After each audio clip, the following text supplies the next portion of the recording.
സൂത്രൻ. അജഗജൻ വരുന്നു. കൂടെ അജഗജന്റെ ചേട്ടനുമുണ്ട്. വന്യമൃഗങ്ങൾ മാന്യരാണെന്നറിഞ്ഞ് ധന്യനാവാനാണ് ഈ അന്യൻ ശൂന്യതയിൽ നിന്ന് വന്നത്.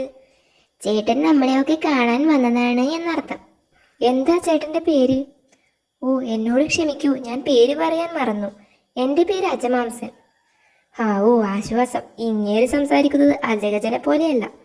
എന്നോട് ക്ഷമിക്കൂ, നിങ്ങൾ പറഞ്ഞത് ഞാൻ കേട്ടില്ല. ചേട്ടൻ അജഗജനെ പോലെയല്ല എന്ന് പറയുകയായിരുന്നു.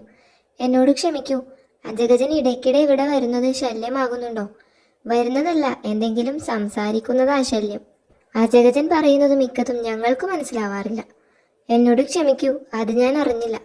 ഷേരു, ഇങ്ങേരൊരു പാപമാ. ഒന്ന് വിരട്ടി നോക്കിയാലോ? ഇങ്ങനെ ക്ഷമിക്കൂ ക്ഷമിക്കൂ എന്ന് പറഞ്ഞിട്ട് കാര്യമില്ല. എല്ലാ പ്രശ്നവും അങ്ങനെ അങ്ങ് ക്ഷമിക്കാൻ പറ്റുമോ? നമിക്കുന്നവരോട് ക്ഷമിക്കാൻ ശ്രമിക്കാത്തവരെ ശമിക്കും വരെ ഹോമിക്കണം. ദാ കേട്ടില്ലേ, ഇത്തരം സംസാരം എത്ര നേരം കേട്ടു നിൽക്കാൻ പറ്റും? എന്നോട് ക്ഷമിക്കൂ, അജഗജനോടും ക്ഷമിക്കൂ. ഞങ്ങൾക്ക് മാത്രമല്ല, കാട്ടിൽ പലർക്കും ഇതേ പരാതിയുണ്ട്. എന്താ പ്രശ്നം?